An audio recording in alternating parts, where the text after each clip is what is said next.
잠언 11장 1절에서 5절 완전한 자의 의. 잠언 11장이 이제 5절에 보면 완전한 4절의 의는 5절에 완전한 자의 의, 6절에 곧바른 자의 의. 뭐 계속 이렇게 의가 나오는데 이제 8절에 의로운 자, 9절에도 의인, 10절도 의로운 자. 지금 계속 의로운 자. 오늘 공부할 잠언은 완전한 자의 의란 말씀을 주제로 잡아서 이제 공부하겠습니다. 잠언이 전체 구조가 그렇지만 11장의 거의 대부분 구절이 이렇게 대조를 통한 대꾸법으로 이루어졌습니다. 그렇죠? 그래서 의에 관한 말씀들이 쫙 나오니까 오늘 의에 대해서 좀 다루겠습니다. 잠깐 기도하고 시작합시다. 위대하고 거룩하신 주 하나님 감사합니다. 이 아침에 주의 영을 충만케 하시고 은혜 많이 베풀어 주셔서 하나님 말씀이 전포될 때 주께서 함께 임하여 주시기를, 또 우리 하늘에서 비와 눈이 내린 것 같이 그것이 땅을 적신 것처럼 이 시간도 하나님 말씀이 저희 가운데 선포될 때 주의 입에서 나온 모든 말씀이 저희 마음을 적셔주시고 저희 마음속에 뿌려진 모든 말씀의 씨앗이 자라나도록 하시고 사기 뜨고 우미도 없고 자라나서 열매를 맺게 하여 주시기를 원합니다. 전나신 주 하나님 은혜 베풀어 주시고 온종일 주의 영을 충만케 해 주십시오. 은혜가 가득하도록 제가 체험을 받는 시간이 되도록 도와주십시오. 감사드리며 주의 성기도 합니다. 아멘. 예. 오늘 공부할 잠언은 완전한 자의 의란 주제로 말씀을 이제 지금 전한다고 했어요. 제가 완전한 자의 의 했는데 1절은 보면 거짓된 저울과 공정한 축, 2절은 교만과 겸손, 3절은 곧바른 자들과 범법자들, 4절은 재물과 의, 5절은 완전한 자와 사악한 자, 6절은 곧바른 자들과 범법자들, 8절은 의로운 자와 사악한 자의 대조입니다. 계속 이런 대조와 대비를 통해서 잠언을 선포하는데 이것을 세상에서는 이제 흑백론, 이분법, 양단, 선악의 이원론, 듀얼리즘이라고 합니다. 세상에 이런 것을 이제 양극단이라고 해서 아주 안 좋은 걸로 생각해요. 양극단이라고 해서 아주 나쁜 것. 이건 너무 극단이다, 치우친다. 성경은 언제나 이렇게 이분법, 흑백론입니다. 그래서 세상은 중도를 추구해야 된다. 제3의 길을 가야 된다. 이렇게 말하죠. 성경은 어디서나 이렇게 이분법, 선악구조, 흑백론 같은 선택과 결정을 요구합니다. 복과 저주, 생명과 사망, 하늘과 지옥, 의와 불의, 법과 불법, 그리스도와 별리할, 하나님과 만몬, 빛과 어둠. 성경의 기본 구조가 어디서나 둘 중에 하나예요. 둘 중에 하나. 제3의 길은 없습니다. 둘 중 한 가지를 선택하고 따르도록 촉구합니다. 이 모든 것의 핵심은 뭐냐? 이 모든 것의 핵심 기준이 뭐냐죠? 의입니다. 의.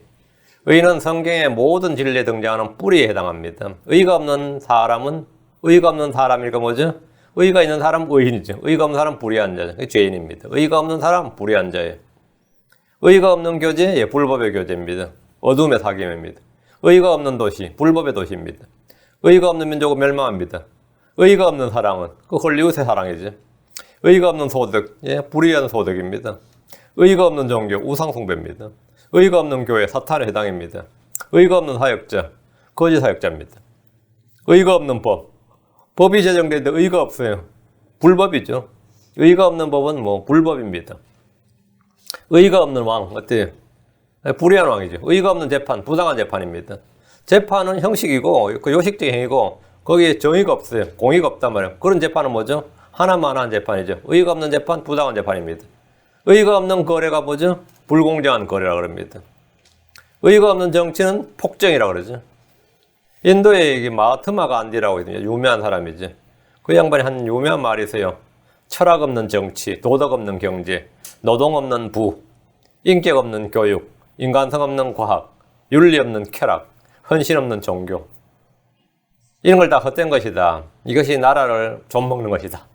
이렇게 아주 그 양반은 정치인이기도 했지만 또 사상가였습니다. 마하트마 간디가 존경을 많이 받죠. 이와 달리 성경은 우리는 회개 없는 구원, 성령 없는 교회, 열매 없는 은사, 믿음 없는 경건, 거룩함이 없는 의, 말씀 없는 은혜, 의가 없는 소득을 헛된 것이고 불법이라고 규정합니다. 아브라함은 소돔과 고모라를 멸하려는 주님 앞에서 그 도시에 50명의 의로운 자도 있을지라도 그것을 멸하시려나이까, 이렇게 50명의 의로운 자, 50명의 의로운 자도 있을지라도 그것을 멸하시려나이까, 이렇게 물었습니다. 주님은 50명의 의로운 자가 있다면 멸하지 않고 그들로 인하여 온 지역을 용서하시겠다고 하셨습니다. 주께서 그 도시에 의인 10명만 있어도 내가 10명으로 인하여 그곳을 멸하지 아니하리라. 이렇게 말씀하셨습니다. 소돔과 고모라가 멸망한 것은 물론 불법과 죄로 인해 멸망했지만 의인 10명이 없어 멸망했다. 이것도 말이 맞는 거죠. 의인 10명이 없어서 멸망했습니다. 니느웨는 범죄 도시였지만 회개함으로 멸망하지 않았습니다. 이스라엘의 사마리아는 경제력이나 군사력이 없어서 망한 것이 아니라 그 도시를 무너지지 않게 막을 의인들이 없어서 망했습니다. 유다의 예루살렘 역시 그 속에 의인이 없어서 망했습니다. 하나님은 10명의 의인만 있어도 그들로 인해 그것을 멸하지 않겠다고 하셨는데 이 말씀은 소수의 의로운 자가 도시를 구원한다는 영적 진리를 보여줍니다. 의인은 한 민족을 높이겠다. 의인은 한 민족을 세우고 높입니다. 잠언 14장 34절에 의인은 한 민족을 높이거니와 의인은 한 민족을 높이거니와 죄는 어느 백성에게나 수치거리가 되느니라. 의인은 한 민족을 높인다. 이어서 민족은 네이션. 의가 한 국가를 높인다. 의인은 한 도시를 세웁니다. 의인은 한 가족을 세우고 구원합니다. 의인 노아를 통해 그의 가족 8명이 모두 구원받았습니다. 의로운 롯을 통해서 그의 가족들은 모두 구원받을 수 있는 기회가 생겼고 주의 천사들은 롯과 그의 아내와 딸 둘을 그 도시에서 건져냈습니다. 율법 이전에 살던 사람들은 주의 이름을 부르고 그분을 믿기만 하면 그것이 의가 됩니다. 율법 아래 있던 유대인들은 주의 명령을 지키면 그것이 그의 의가 됩니다. 신명기 6장 25절에 그분께서 우리에게 명령하신 대로 우리가 주 우리 하나님 앞에서 이 모든 명령을 지켜 행하면 그것이 우리의 의가 되리라 할지니라. 이 모든 명령을 지켜 행하면 그것이 명령, 율법 수호가 뭐라고요? 율법 준수가 그것이 our righteousness. 그것이 우리의 의가 될지니라. 복음 아래 있는 우리는 주 예수 그리스도를 믿으면 그것이 우리에게 의가 됩니다. 복음 아래 있는 사람들은 주 예수님을 믿으면 그것이 의가 돼요. 믿음이 의가 된다요. 아브라함은 믿음으로 의롭게 되었습니다. 다윗은 죄를 시인하고 회개함으로 확실한 긍휼을 받아 의롭게 되었습니다. 우린 모두 다윗과 같이 아무런 행위 없이 단지 믿음으로 의롭게 되었습니다. 우린 그분의 은혜로 의롭게 되었습니다. 우리가 말하는 의는 우리 자신에서 난 의가 아닙니다. 율법에서 난 의가 아닙니다. 육신의 의나 자기의 의는 다 더러운 걸레고 누더기 같은 겁니다. 유대인들은 자기 의를 세우려고 하나님의 의를 거부했습니다. 하나님의 의는 예수 그리스도입니다. 하나님의 의는 믿음을 통해 우리에게 주어집니다. 하나님은 우리를 위하여 예수님을 죄가 되게 하셨습니다. 율법의 저주가 되게 하셨습니다. 우리를 위해 고난을 받게 하셨고 죽게 하셨습니다. 예수님은 우리를 위해 희생물이 되었습니다. 이유는 간단합니다. 그분이 우리를 위해 저주가 되신 것은 우리가 하늘에 속한 모든 영적인 복을 받게 하기 위해서입니다. 그분께서 우리를 위해 죽으신 것은 우리가 그분을 통해 영원한 생명을 얻게 하기 위해서입니다. 죄를 알지도 못하시는 그분이 죄가 되신 것은 우리가 그분 안에서 하나님의 의가 되게 하려 하심입니다. 고린도후서 5장 21절에 하나님께서 죄를 알지 못한 그분을 우리를 위하여 죄가 되게 하신 것은 우리가 그분 안에서 하나님의 의가 되게 하려 하심이니라. 우리가 그분 안에서 하나님의 의가 되게 하려 하심이니라. 의가 되게 하신다. 의가 모든 것이 루트다, 뿌리다 말이죠. 하나님이신 예수님께서 사람의 아들이 되었습니다. 덕분에 우리가 하나님의 아들이 되었습니다. 예수님이 하나님의 의입니다. 그분 자신을 우리에게 주시는 겁니다. 그럼 우리는 하나님의 의를 소유하게 되는 겁니다. 로마 3장 21절에 그러나 이제는 율법 밖에 있는 하나님의 의, 곧 율법과 대언자들이 증언한 의가 드러났느니라. 율법 아래서는 율법을 지키면 모든 명령을 지켜 행하면 그것이 우리에게 의가 되리라 했죠.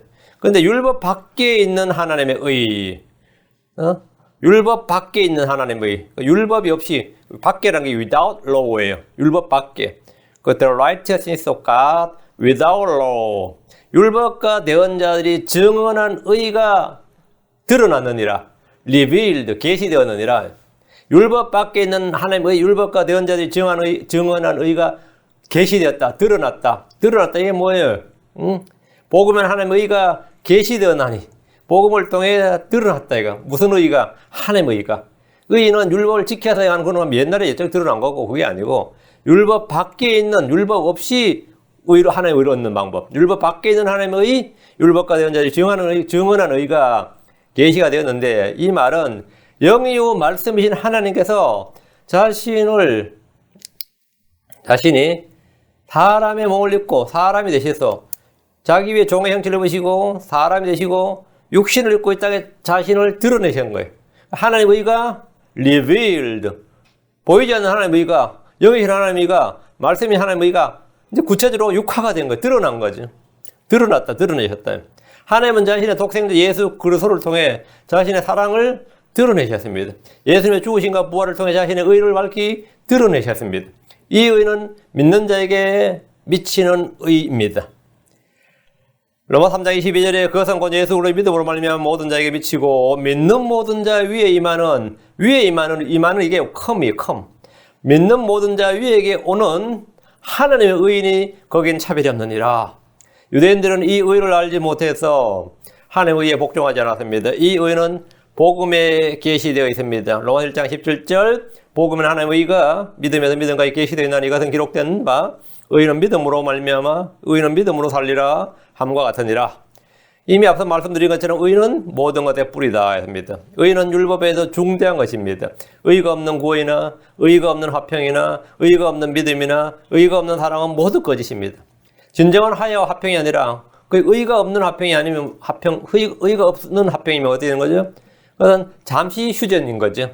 그 잠시 휴전이에요. 그게 의가 없는 화평이에요. 예. 의가 없는 사랑은 그냥 서로 이익관계에 따라서 맺어진 그 관계성. 그러니까 의가 없는 거죠. 의가 없는 것은 다 뿌리가 없는 나무와 같은 겁니다. 의가 없는 소득은 불법의 소득입니다. 의가 없는 회개는 그냥 후회입니다. 우리가 잘못한 건 아닌데 굉장히 후회되는 거 있죠. 그러다 그게 죄라서 회개할 건 아닌데 아무리 생각해도 그럼 회개할 만한 그런 건 아닌데 결과가 별로 안 좋거나 뭐가 아니면 굉장히 후회스럽단 말이죠. 그런 건 사람이 많이 있을 거예요. 그 의가 없는 회개는 하나님 앞에 회개를 해도 그냥 후회예요. 파라오와 발람과 사울랑이 다 이런 회개를 했습니다. 이런 회개를 하면서 잘못했다 이거예요. 내가 이번엔 죄를 지었구나, 잘못했구나. 내가 판단을 잘못했구나, 결정을 잘못 내렸구나. 우리 수없이 많이 하죠. 우리는 늘 믿음 없는 행위가 죄라고 정죄합니다. 믿음 없는 행위는 믿음이 나지 않는 것은 무엇이나 죄니라 이렇게. 사랑이 없는 행위는 아무 유익이 없고 내가 너싱이다. 이것도 경계하고 주의합니다. 더 주목할 것은 의가 없는 겁니다. 의가 없다는 것은 아무것도 없는 겁니다. 율법과 대언자들이 정언한 의, 복음에 계시된 의, 이 바로 예수 그리스도이십니다. 그리스도가 없다. 의가 없다 이 말은 예수가 없는 거예요. 예수로는 믿는 모든 자에게 의가 되십니다. 로마 10장 4절 그리스도께서는 믿는 모든 자에게 의가 되시기 위하여 율법의 끝마침이 되시느니라.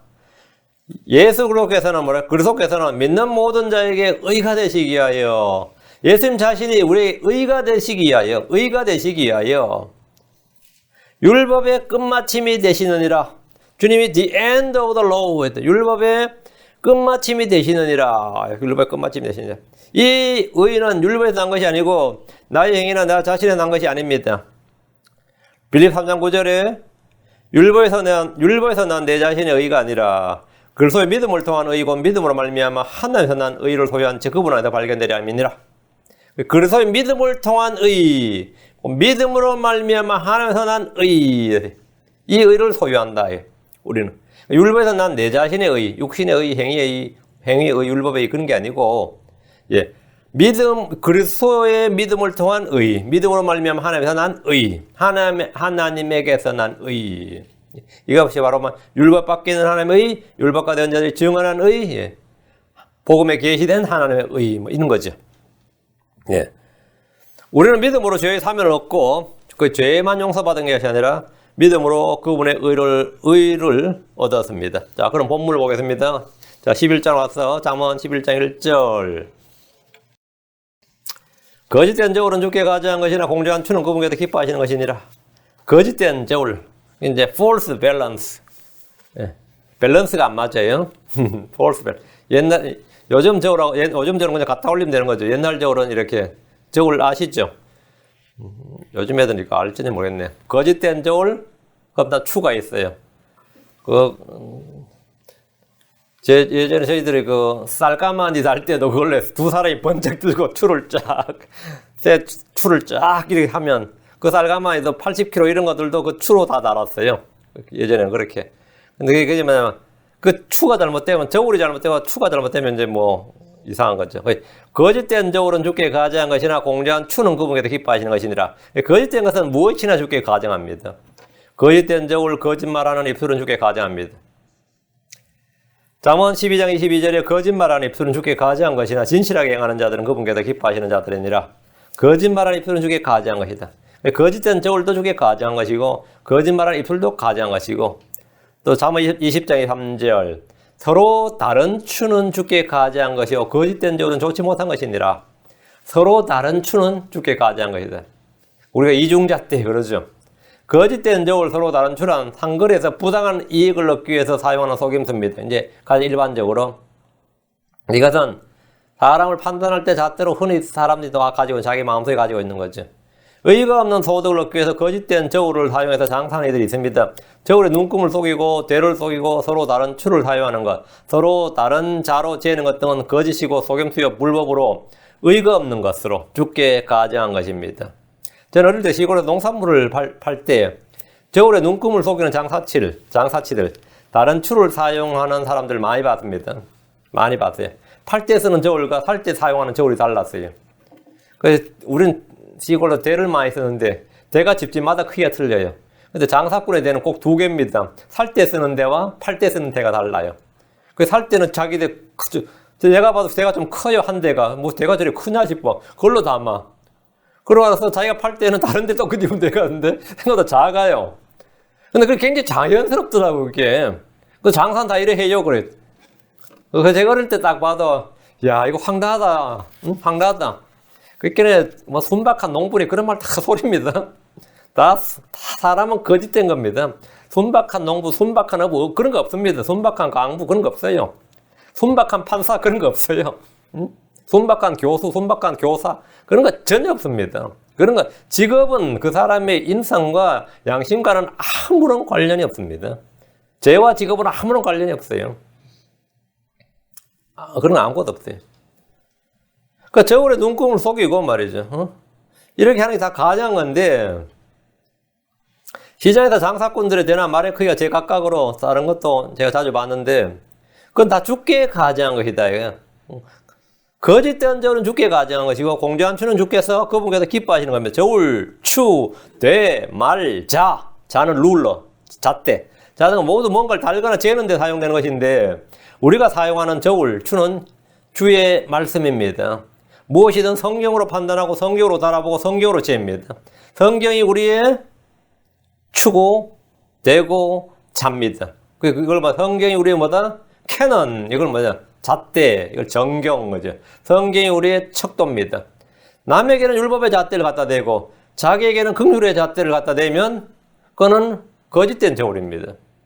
남에게는 엄격한 율법의 잣대를 딱 갖다 대가지고 그거 잘못된 거다 이러면서 자기에게는 뭐라고요? 긍휼이 심판을 이기느니라 하면서 긍휼을 딱 갖다 대고 남한테는 뭐 엄격하게 말씀 갖다 대고 자기한테는 사랑과 은혜를 갖다 대고 설교도 마찬가지입니다.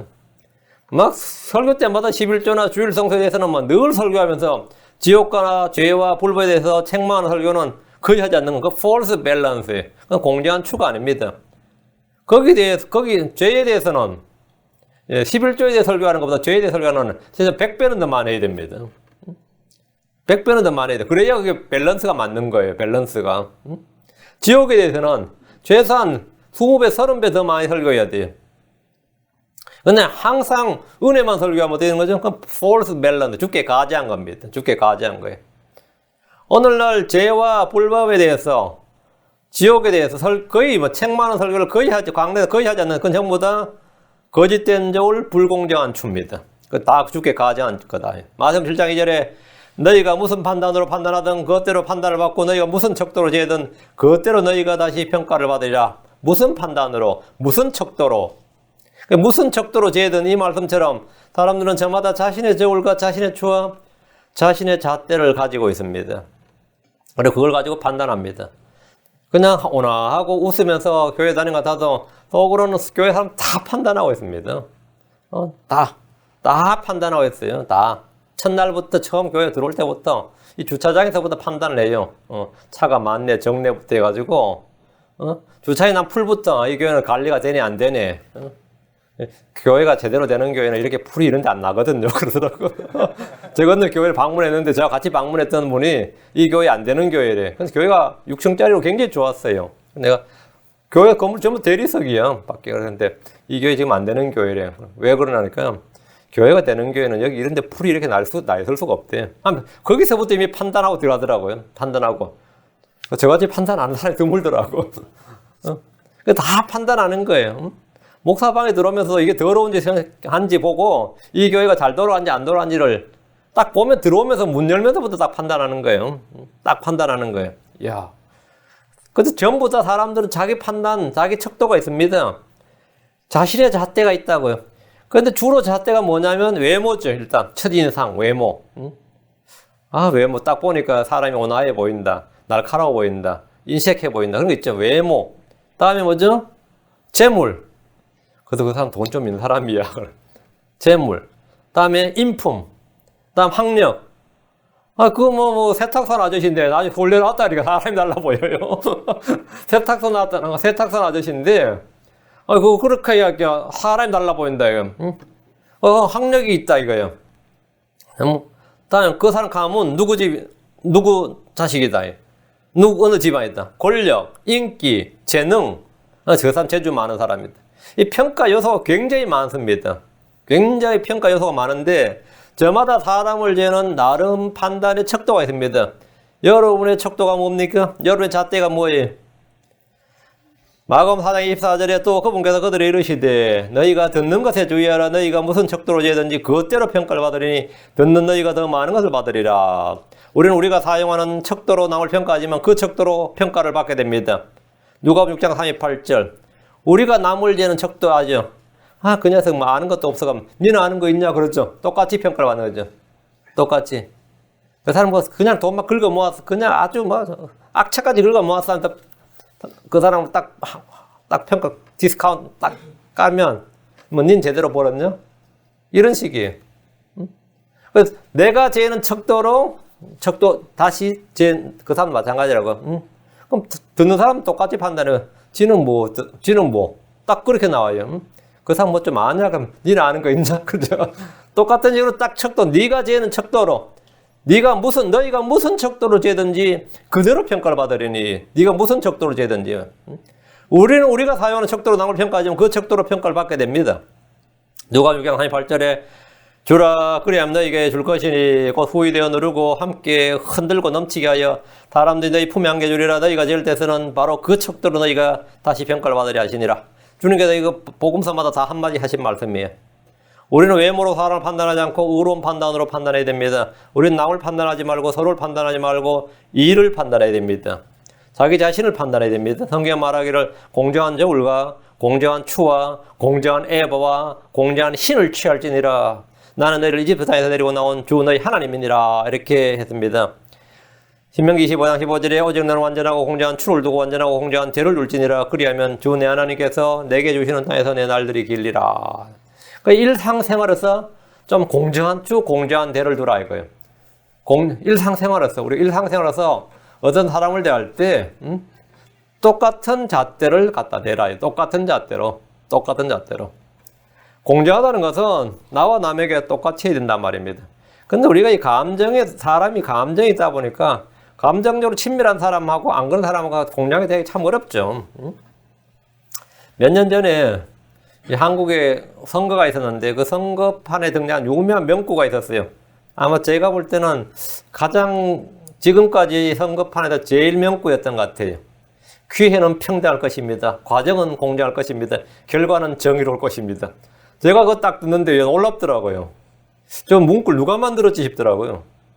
근데 그렇게 설명하는 기회는 평등할 것입니다. 과정은 공정할 것입니다. 결과는 정의로울 것입니다. 그건 천연한국이야. 그건 천연한국이 절대 그렇게 될 수가 없어요. 그 양반인데 그래서 그 당의 대선 후보가 돼가지고 지금 대통령까지 하시는데 그 대선 후보 당에서 대선 후보 될 때도 평등하지 않았습니다. 다들 기울어진 운동장이라 그랬어요. 기울어진 운동장. 과정이 공정하지 않았고 결과가 정의롭지 않았어요. 어쨌든 근데 그 말빨 자체는 어때요? 굉장히 그 사람들에게 울림을 줬어요.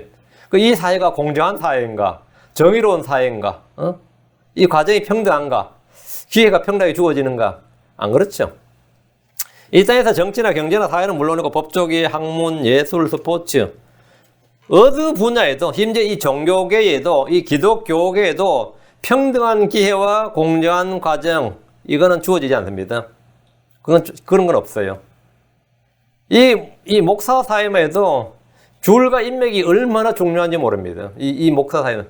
그러면 사법고시학교에서 법조계 가면 더 합니다. 그 성골, 진골이 신라시대 육두품보다 성골, 진골보다 더 이 라인이 중요합니다. 어느 라인에 서느냐에 따라서 이거는 뭐 완전히 인생이 달라져요.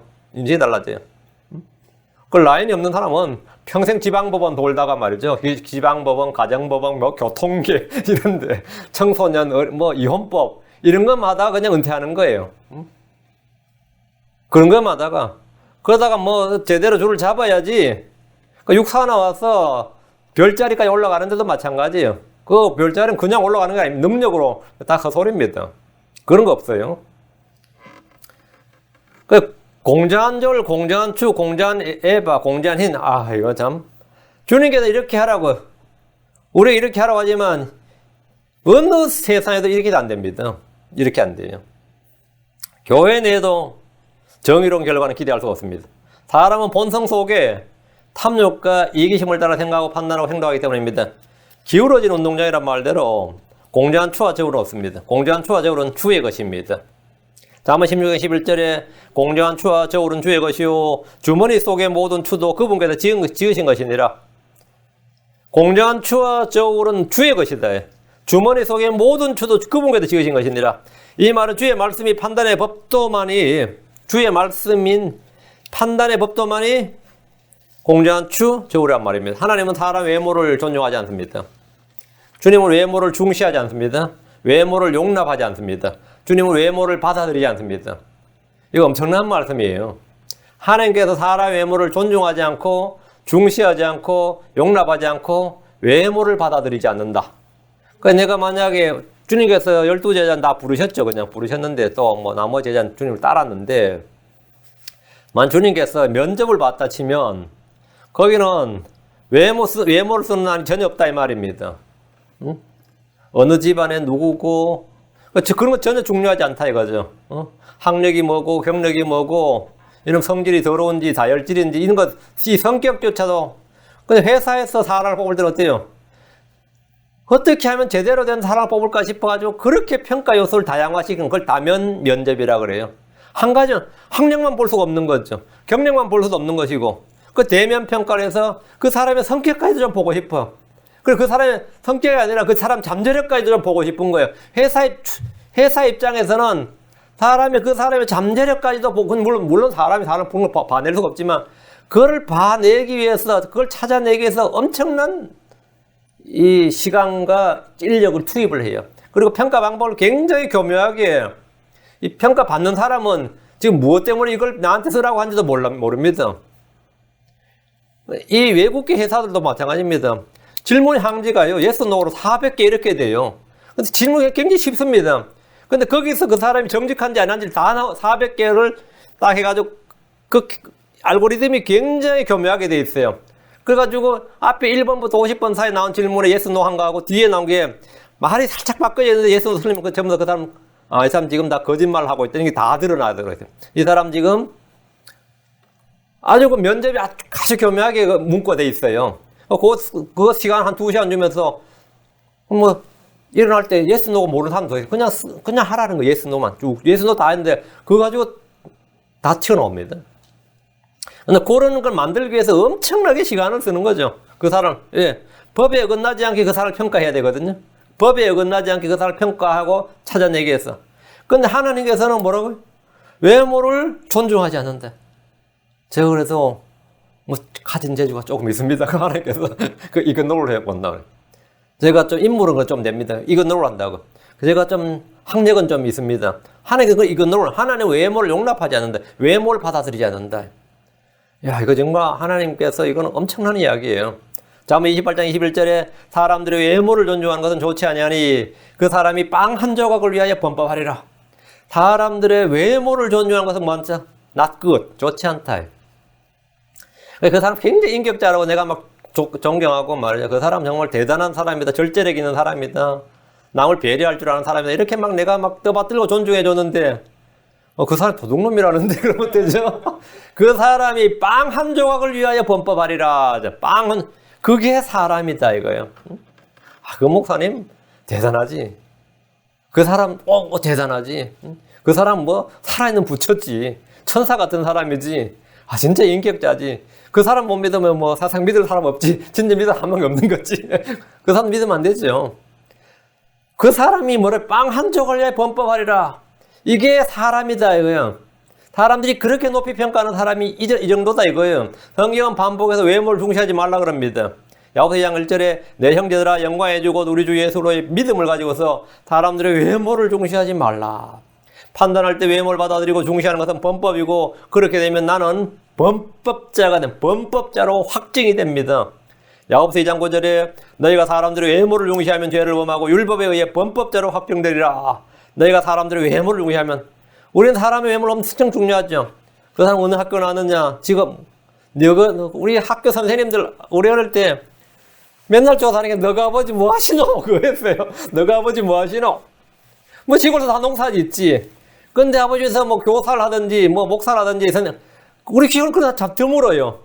그럼 그 애는 대우를 달리 받아. 그게 조합장 아들이다, 면장 아들이다 하면 대우를 달리 받아요. 응? 좀 낫다 이거예요. 우리는 그 외모를 굉장히 직업과 엄청나게 평가하죠. 엄청나게 평가하는. 외모를 중시하는 거죠. 외모를 중시하는 거죠. 그건 주님에 따르면 범법자로 확정되리라. 교회 와서 목사님도 그런 거 조사하는 거 아니다 이 말이죠. 근데 그냥 알기 위해서 하긴 하지. 옛날에 제가 조사는 안 하는데 물어보는 거는 교회에 나올 수 있는가, 교회에서 내가 일을 시킬 수 있는가를 물어보는 겁니다. 그래서 물어보는 거니까, 여러분 차별한다고 생각하지 마세요. 제 자신이 워낙 무지렁이 출신이라서 그런 건 제가 별로 개의치 않습니다. 저는 개의치 않아요. 제 2절입니다. 교만이 오면 수치도 오거니와 겸손한 자에겐 지혜가 있느니라. 교만이 오면 수치가 온다는 것은 교만이 그를 낮추기 때문입니다. 잠언 29장 23절에 사람의 교만은 그를 낮추려니와 명예는 영이 겸손한 자를 들어올리리라. 사람의 교만은 그를 낮추려니와 명예는 겸손한 자를 들어올린다. 겸손한 자는 들어올린다. 주님께서 겸손한 자를 올리시고 은혜를 베푸시고 때가 되어서 올리신다 이거죠. 하나님은 교만한 자를 낮추십니다. 하나님은 교만한 자를 대적하십니다. 주께서는 교만한 자의 집을 허무십니다. 잠언 15장 25절에 주께서 교만한 자의 집은 허무시되 과부의 땅의 경계는 굳게 세우시로다. 파라오와 느부갓네살, 벨사살, 하만 등은 교만으로 수치를 당하고 망한 경험이 있습니다. 마음이 교만한 자는 다툼을 일으킵니다. 마음이 교만한 자는 주께 가증한 자입니다. 잠언 16장 5절에 마음이 교만한 자는 다 주께 가증한 자니 손에 손을 잡을지라도 그는 벌을 면치 못하리라. 주님은 교만한 자들을 흩으십니다. 주님은 교만한 자들을 향해서 심판을 선포하였습니다. 예레미야 50장 3일절에 주 만군의 하나님 말하노라. 오 너 지극히 교만한 자여 보라 내가 너를 대적하노니 너의 날 곧 내가 너를 징벌하는 때에 이르렀느니라. 주님께서 너 지극히 교만한 자여 보라 내가 너를 대적하노니 주님은 교만한 자를 대적한다. 대적한다. 예. 마음의 교만은 그 사람을 속입니다. 잠언 16장 18절에 멸망이 앞서 교만이 나가며 넘어짐이 앞서 거만한 영이 있느니라. 대언자 예레미야는 예레미야 13장 15절에 너희는 듣고 귀를 기울이며 교만한 자가 되지 말라 주께서 말씀하셨느니라. 이렇게 주의 말씀을 선포했습니다. 교만의 반대가 뭐냐요? 교만의 반대가 뭐죠? 안 교만이에요?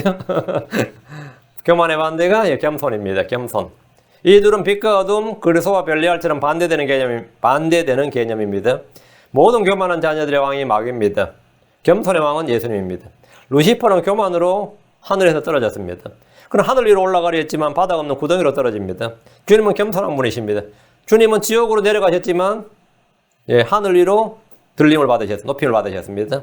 주님께서 나는 마음이 온유하고 겸손하니 이렇게 나는 마음이 온유하고 겸손하니라 했는데 예수님은 자신을 죽기까지 낮추셨지만 하나님은 그분을 모든 것 위로 높이셨습니다. 성도들은 겸손과 온유로 서로를 대해야 됩니다. 에베소 4장 2절에 모든 겸손과 온유와 오래 참음으로 사랑 안에서 서로를 참아주며 모든 겸손과 온유와 오래 참음 모든 겸손과 다음에 골로 3장 12절에 그러므로 너희는 하나님께서 선택하신 자요 거룩하고 사랑받은 자로서 긍휼히 여기는 심정과 친절과 겸손한 생각과 온유함과 오래 참음을 입고 교만은 다투고 대적하고 서로를 무너뜨리지만 겸손은 자기를 낮추고 부인하는 대신에 다른 사람을 세우고 교회를 세웁니다. 마귀는 교만합니다. 죄인들은 교만합니다. 주님은 겸손하십니다. 자기를 낮추시기까지 죽기까지 낮추십니다. 자기를 낮추시고 죽기까지 낮추셨습니다. 주님의 관심은 겸손한 자에게 있습니다. 시편 138편 6절에 주께서 높이 계실지라도 겸손한 자에게 관심을 기울이시며 교만한 자는 멀리서도 아시는도다. 주께서는 높이 계실지라도 하늘들 위에 계시죠? 겸손한 자에게 관심을 기울이시며 교만한 자는 멀리서도 아시는도다. 성경 말하기를 자기를 낮추는 자와 함께 겸손한 영을 갖는 것이 교만한 자와 함께 노래 한 물 나눈 것보다 나으니라 했습니다. 사람의 교만은 그를 낮춘다는 것. 주께서 그를 낮추어 버리십니다. 주께서 그를 낮추어 버리시. 겸손한 자 주께서 들어 올리십니다. 잠언 29장 3절에 사람의 교만은 그를 낮추려니 명예는 영이 겸손한 자를 들어 올리리라. 주님은 겸손한 자에게 더 많은 은혜를 베푸십니다. 야고보 4장 6절에 그러나 그분께서 더 많은 은혜를 베푸시나니 그러므로 그분께서 이르시되 하나님은 교만한 자들을 물리시시나 겸손한 자들에게는 은혜를 베푸시느니라. 주님께서는 자기를 낮추는 자들에게는 하나님의 때가 되어서 주님께 들어 올리신다고 하셨어요. 하나님은 교만한 자들을 무너뜨리시고 낮추시고 물리치신다. 다시 2절 겸손한 자에게는 지혜가 있느니라. 겸손한 자에게 지혜가 있다는 것은 주께 나와서 배울 수 있기 때문입니다. 교만한 자는 의를 배우지 않습니다. 배우지 않고 배우려 하지 않습니다. 겸손한 자는 내게 배우라 하는 주의 말씀대로 주의 법과 주의 말씀을 배웁니다. 주님은 겸손한 자를 인도하시고 가르치십니다. 겸손은 주의 진노와 저주를 돌이키거나 유예시킵니다. 역대기하 12장 7절에 주께서 그들이 스스로 겸손히 행하는 것을 보셨으므로 주의 말씀이 스마에게만이라 이르시되 그들이 스스로 겸손히 행하였으므로 내가 그들을 멸하지 아니하고 어느 정도 구출하여 내 진노를 시삭의 손으로 예루살렘에 쏟아붓지 아니하리라. 그들이 스스로 겸손히 행하였으므로 그게 이유예요. 주님께서 겸손히 행하는 자들이 은혜를 베푸시는 거죠. 그들이 스스로 겸손히 행하였으므로 겸손은 스스로 행하는 겁니다. 주님께 저를 겸손하게 해주세요 그러면 그거 상당히 위험한 겁니다. 그럼 주님께 진짜 겸손하게 해줄 겁니다. 겸손으로 인해서 그들 멸망하지 않았다는 거죠. 역대기하 12장 12절에 그가 스스로 겸손히 행하며 주께서 그에게서 진노를 돌이켰사 그를 다 멸하려 하지 아니하셨으며 또 유다에서도 일들이 좋아지니라. 겸손한 자에게 베푸신 주의 은혜입니다. 주님은 겸손한 자를 구원하십니다. 주님은 겸손한 자의 부르짖음을 잊지 않으십니다. 주님은 겸손한 자의 소원을 들으시고 그들의 마음을 예비하시며 귀를 기울여 들으십니다. 주님은 겸손한 자에게 관심을 기울이십니다. 주님은 겸손한 자들에게 은혜를 베푸십니다. 주님은 겸손한 자를 들어 올리십니다.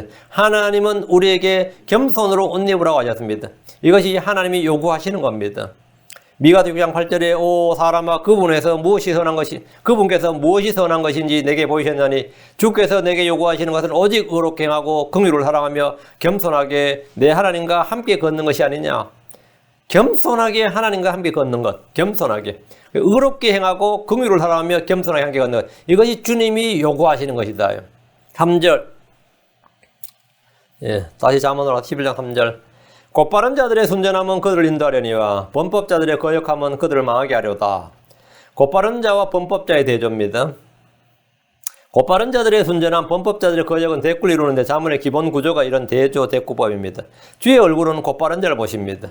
시편 11편 7절에 의로우신 주께서 의를 사랑하시나니 그분의 얼굴은 곧바른 자를 보시느니라. 주님은 욥을 주목해서 보셨습니다. 욥이 바로 곧바른 자였다 이거죠. 그는 의로운 자고 곧바른 자였습니다. 주님은 곧바른 자에게 자신의 곧바름을 보이십니다. 시편 18편 25절에 긍휼을 베푸는 자에게는 주께서 친히 주의 긍휼을 보이시고 곧바른 자에게는 주께서 친히 주의 곧바름을 보이시며 자 아주 중요한 말입니다. 긍휼을 베푸는 자에게는 주께서 주의 긍휼을 곧바른 자에게는 주께서 주의 곧바름을 이 말씀을 보면 주님은 각 사람의 어떠함에 따라 그 사람에게 자신의 어떠하심을 보이신다는 거죠. 그렇죠? 내가 굉장히 엄격해. 내가 긍휼이 없고 굉장히 엄격해. 그럼 주님께서 그 사람이 자신의 엄격함을 보이신다 이 말입니다. 내가 사람들에게 굉장히 은혜를 베풀어요. 그럼 주님 자신의 은혜를 보이신다. 내가 사랑을 많이 베풀면 하나님께서 그 사람에게 넘치는 사랑을 보이신다. 우리는 주 앞에서 어떤 행위를 하기에 앞서서 우리가 어떤 사람이 되어야 하는 걸 보여줍니다. 긍휼을 베푸는 자에게는 주의 긍휼을, 곧바른 자에게는 주의 곧바르심을, 순수한 자에게는 주의 순수함을 보이십니다. 그럼 거역하는 자에게는 주께서 뭘 보이시겠습니까? 주의 적대하심을 보이십니다. 시편 18편 26절에 순수한 자에게는 주께서 친히 주의 순수함을 보이시고 거역하는 자에게는 주께서 친히 주의 적대하심을 보이시리라. 내가 주의 말씀에 삐딱하게 굴면 주님께서도 그 사람에게 삐딱함을 보이신다 이거예요. 주님께서 그 사람의 그대로 보인다. 그 선한 자에게는 주의 선하심을 보이십니다. 의로운 자에게는 주께서 의를 보이시고 그가 뿌린 씨에게 씨의 복을 주시고 더 많은 열매를 주십니다. 에녹은 의의 선포자였습니다. 그는 하늘로 들림 받았습니다. 노아는 의의 선포자였습니다. 그는 세상을 정죄하고 구원받았습니다. 곧바른 자에게는 어둠 속에서도 빛이 일어납니다. 시편 112편 4절에 곧바른 자에게는 어둠 속에서도 빛이 일어나느니 그는 은혜롭고 동정심이 많으며 의롭도다. 곧바른 자들은 주의 인도하심을 받습니다. 의의 길, 진리의 길을 따라 걷도록 주께서 인도하십니다. 범법자들의 거역함은 그들을 망하게 합니다. 범법자들이란 주의 말씀을 지키지 않는 자들을 말합니다. 시편 119편 158절에 범법자들이 주의 말씀을 지키지 아니하므로 내가 그들을 보고 근심하였나이다. 범법자들은 주의 말씀을 거역합니다. 주의 성령을 거역합니다. 빛을 거부합니다. 복음을 거부합니다. 범법자들은 자기 해악으로 붙잡힙니다. 잠언 11장 6절에 곧바른 자들의 의는 그들을 건지려니와 범법자들은 자기들의 해악으로 인해 붙잡히리로다 했습니다. 이사 1장 28절에도 범법자들과 죄인들은 함께 멸망하고 주를 버리는 자들도 소멸되리니 했습니다. 곧바른 자의 순전함, 범법자의 거역함은 우리가 성령을 따르는가 육신을 따르는가, 주의 생각을 따르는가 자기 생각을 따르는가에 달려 있습니다. 각자의 선택에 따른 겁니다. 하나님 우리가 무엇을 택해야 하는지 알려주었습니다. 자, 4절 재물은 진노의 날에 유익을 끼치지 못하나 의는 사망에서 건지느니라. 이 구절은 10장 2절의 반복입니다. 10장 2절에서 사악함의 보물은 아무 유익도 끼치지 못하나 의는 죽음에서 건지느니라. 의는 사망에서 건지느니라. 의는 죽음에서 건지느니라. 뭐 같은 말이죠. 일반적으로 돈은 모든 것에 유익합니다. 재물은 견고한 도시고 견고한 성벽입니다. 잠언 18장 11절에 부자의 재물은 그의 견고한 도시니 그의 생각에 높은 성벽 같으니라. 부자의 재물은 그의 견고한 도시다. 그의 생각에 높은 성벽 같으니라. 재물이라는 것이 이런 거예요. 사람들은 재물로 권력을 살 수도 있고 명예를 살 수도 있습니다. 세상사에 재물로 안 되는 일이 거의 없습니다. 우리 속담에도 그런 말이 있어요. 뭐 돈이면 귀신도 부린다는 말이 있어요. 그게 뭐죠? 그게 황금 만능주의다. 돈으로 모든 만능, 모든 일은 다 가능하다. 그게 만능주의라고 그러죠. 전도서에도 money answers all things. 돈은 모든 것에 뭐라고요? 답을 준다. 돈으로 모든 것이 다 해결된다 이 말이죠. 이것을 우리가 흔히 쓰는 말로 황금 만능주의 이럽니다. 그래서 사람들은 그렇게 이제 재물을 신뢰하고 재물을 사랑하고 재물을 얻기 위해서 최선을 다하는 거예요.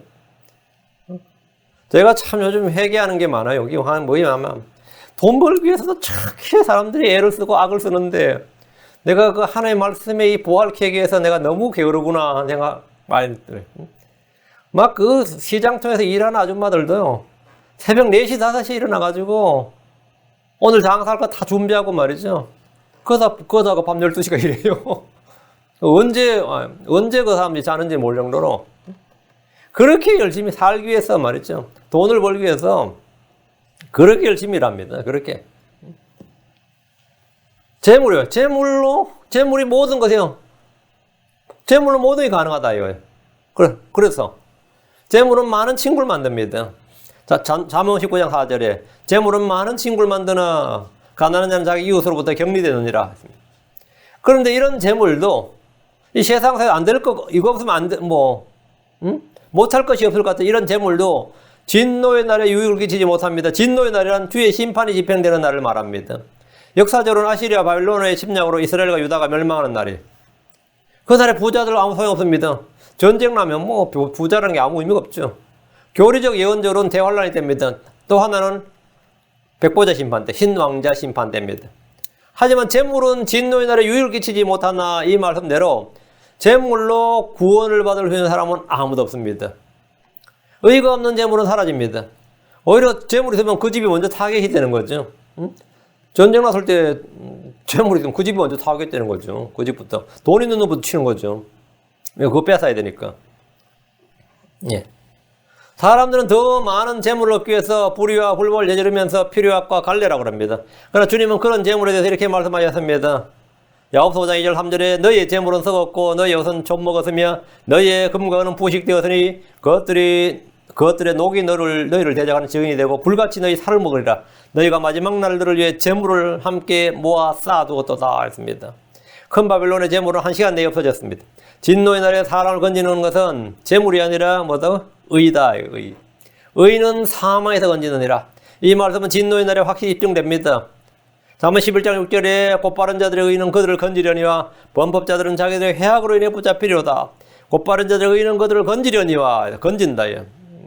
대환란 때 14만 4천 명의 유대인들은 대환란에서 건진받습니다. 주를 따르던 무수한 무리들은 모두 의로 자기들을 건진 자들입니다. 계시록 7장 9절에 2일 뒤에 내가 보니 보라 아무도 너희 셀 수 없는 큰 무리야 곧 모든 민족과 족속과 백성과 언어에서 나온 큰 무리가 흰 예복을 입고 손에 종려나무 가지를 들고 왕자거린 양 앞에 섰어. 큰 무리들이 얘들 의가 그들을 건진 거예요. 얘들은 돈으로 대환란에서 자신을 건진 것이 아니라 진노의 날에 돈으로 자신을 건진 것이 아니라 의로 자신을 건진 자들입니다. 부자와 나사로 이야기는 너무나 유명한 거죠. 부자로서 죽었지만 사람들은 뭐 죽은 부자로 해서 뭐 기념관도 만들 수 있고, 그렇죠. 그 사람을 기릴 수도 있고 말이죠. 뭐 책을 써서 하나 뭐 그 사람을 위한 그런 거 만들 수 있고 하지만 그 사람 지옥에서 막 울부짖고 있어요. 그 시간에. 그런데 그 시간에 무영고 묘지에 묻혔을지 모를 그런 나사로는 말이죠. 거지 나사로죠. 아브라함의 품에 있었단 말이죠. 그럼 지옥으로부터 건진 건 뭐냐요? 지옥으로부터 자신을 건진 건 의다 이거죠. 지금 우리의 의는 예수의 믿음으로 주어집니다. 대환란 때 이들은 하나님의 명령과 주 예수의 증언을 통해서 이김으로써 의가 주어집니다. 자, 의가 의를 가졌다. 그 의를 얻었다. 하나님의 의를 얻었다. 그럼 뭐가 된다고요? 예. 진노의 날에 건진받는다. 심판 때에 건진받는다. 자, 5절입니다. 완전한 자의 의는 그의 길을 인도하려니와 사악한 자는 자기의 사악함으로 말미암아 넘어지로다. 완전한 자의 의에다. 완전한 자란 노아 같은 사람을 말합니다. 노아, 욥, 아브람, 다윗. 성경에서 완전한 자의 표상하면 노아, 욥, 다윗이에요. 이 세 사람이 성경에서 완전한 자 하면 트리플 A입니다. 완전한 자란 주의 약속의 말씀을 듣고 믿음으로 행하는 자를 완전한 자 이렇게 말합니다. 창세기 9장 9절에 노아의 세대들 이러하니라. 노아는 의인이요 그의 세대들 가운데서 완전한 자더라. 그가 하나님과 함께 걸었더라. 그러니까 노아가 흠이 있고 뭐 노아도 사람이니까 약점이 있죠. 그렇지만 하나님께서 완전한 자로 했다. 이때 하나님께서 성경에서 사람 완전한 자로 할 때 사람은 진짜 뭐 죄 없는 완전함. 그건 예수님 한 분밖에 없고 다른 건 말이 안 되고요. 다른 우리가 이제 이 눈에 보이는 완전한 것 하면 성경이죠. 눈에 보이는 완전한 것 하면 성경입니다.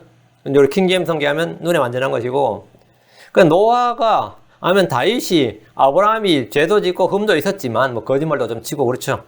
그렇지만 주님께서 완전한 자라 그랬는데 뭐 개혁 성경에도 흠이 좀 있지만 완전한 성경이다 그러면 어떨 것 같아요.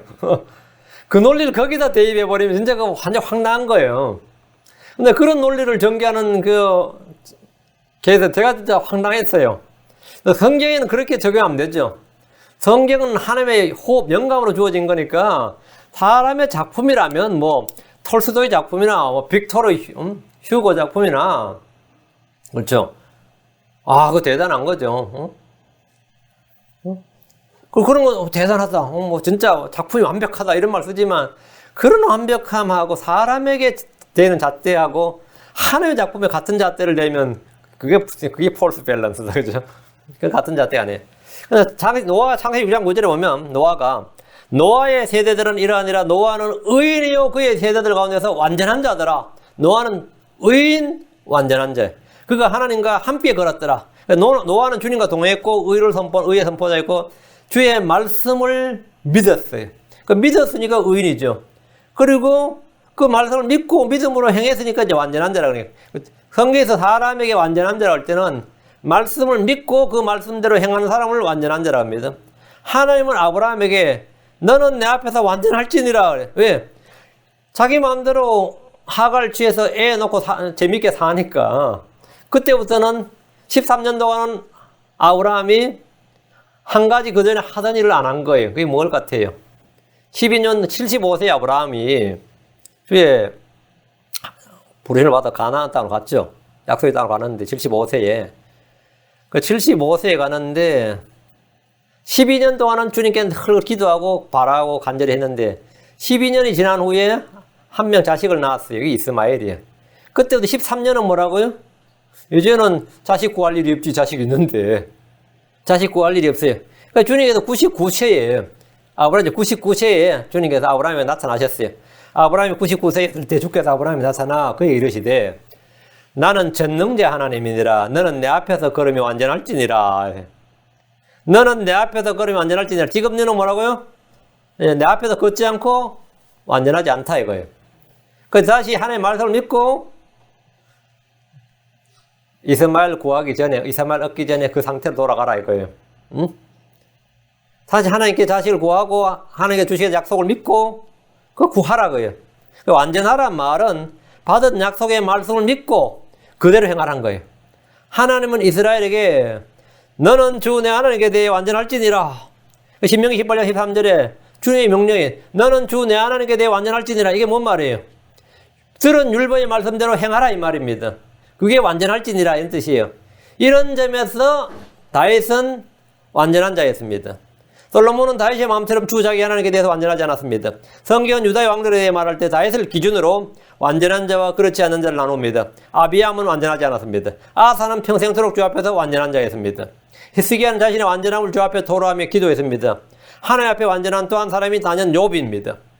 욥기는 이렇게 시작합니다. 욥기 1장 1절에 우스 땅에 욥이라는 이름의 한 사람이 있었는데 그 사람은 완전하고 곧바르며 하늘을 누려하고 악을 멀리하는 자더라.